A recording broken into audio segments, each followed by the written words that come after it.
Welcome to the series where I test out the OSRS Wiki money-making guides. I started this series almost a year ago, and since then we've tried out multiple methods even if they're a little silly, such as picking bananas or even flax. If you enjoy these types of videos, then feel free to check out the playlist that I've made for them, and feel free to leave a suggestion down in the comments for a method that you'd like to see tested. With that being said, let's get into the video. So without wasting any time, let's go ahead and jump right into it. Now, as for the gear setup, we are wearing the new outfit that you get from Guardians of the Rift. This is very important because this is what's going to make runecrafting more profitable. Wearing the full outfit, the hat, body, legs, and boots will give us a 60% increase in the amount of runes that we get. As for the other items, I have graceful gloves just to reduce the weight a little bit. I have my max cape, which acts as a runecrafting cape, which means that my rune pouch will not degrade, and I also have access to the altar without having to wear a Wrath tiara. I'm also bringing my Explorer's Ring 4 for some of the stamina boosts since we are going to be doing a bit of running, but if you have an endurance ring, that would be a better option. Now, as for the inventory, I have the Colossal Pouch, which is going to store our essence, and I have the Mythical Cape to teleport directly to the Myths Guild. Now for this 1 hour, I'll be using the Day Out Essence that gives us 50% extra runecrafting XP, and in my bank I have it set up to where I have the fillers all around it, and then I put screen markers on both the Day Out Essence and the Deposit Inventory button just to help with banking and speed it up a little bit. As for the method, all we're going to be doing is using the Mythical Cape to teleport to the Myths Guild, then go underground, and then make our way south to where we find a tunnel, exit the tunnel, and then you'll see the Wrath altar right there. Now remember, you do need a Wrath tiara to get in here, or a runecrafting cape, or the new hat that we have for this outfit if you bind it with a catalytic talisman.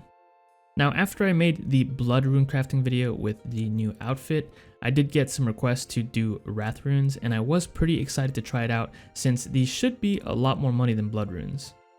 But unfortunately, when I checked the prices, Wrath runes are actually cheaper than blood runes right now. I believe Wraths are around 295, while bloods are closer to 350, which is pretty unfortunate considering that we also get a buff from the blood essence whenever we are crafting blood runes.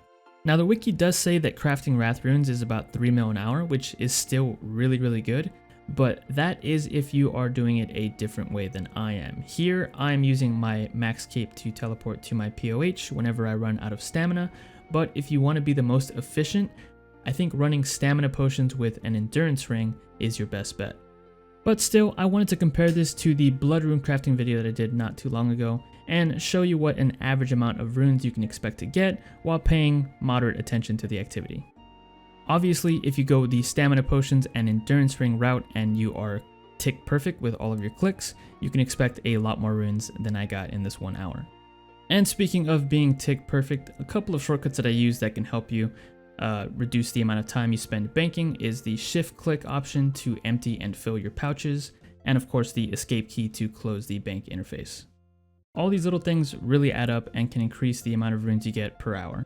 And if you are able to get 3 mil an hour doing this method, then you can pretty much pay for 2 weeks of membership with just 2 hours of Wrath runecrafting.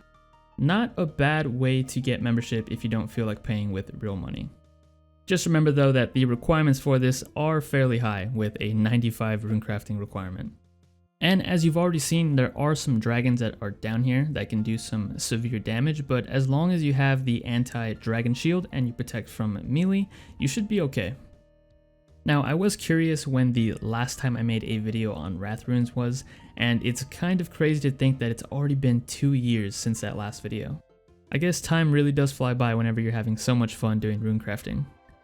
Now, I haven't really decided if I'm going to do runecrafting videos for every single rune now that we have this new outfit. I guess if people want to see it, then I'll make a video on it, but for the most part, I just wanted to try out Bloods and Wrath runes since those are probably the most profitable out of all the runes.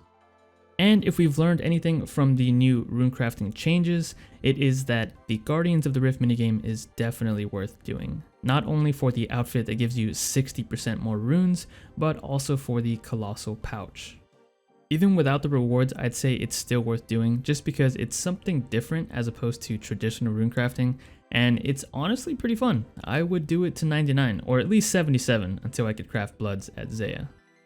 And with that being said, that's pretty much it for this 1 hour of Wrath Rune crafting. Let's go ahead and see how much we crafted and how much money we're going to make from this. So if we take a look into our bank, we can see that we crafted about 8,284 Wrath Runes valued at 2.4 million. So I was pretty disappointed when I saw that. I definitely expected a lot more, but to be fair, once again, we were using a method that is a bit slower on the rune crafting. Like I said before, if you want to make maximum profit, then I suggest getting a Ring of Endurance, which is very expensive, and going the stamina potions route. And just a little comparison for those of you that are curious how much you can get if you are doing this at max efficiency, the wiki does say you can get over 10,000 runes in an hour. So yeah, pretty big difference there. We ended up putting the Wrath Runes in there for 295, and they didn't take very long to sell. And after everything was said and done, we were left with 2,427,212 GP. And as for the XP, we got 62.4 thousand XP in this 1 hour. We actually ended up making more money doing the blood rune crafting, not by much, but still, we made more. And we also got more XP at, I think, around 67,000, so that's something to think about. I just want to say thanks for checking out the video, and thank you to all of my channel members, with a special thanks to ACR Beans. Once again, hope you enjoyed this short video, and as always, I will catch you guys in the next episode.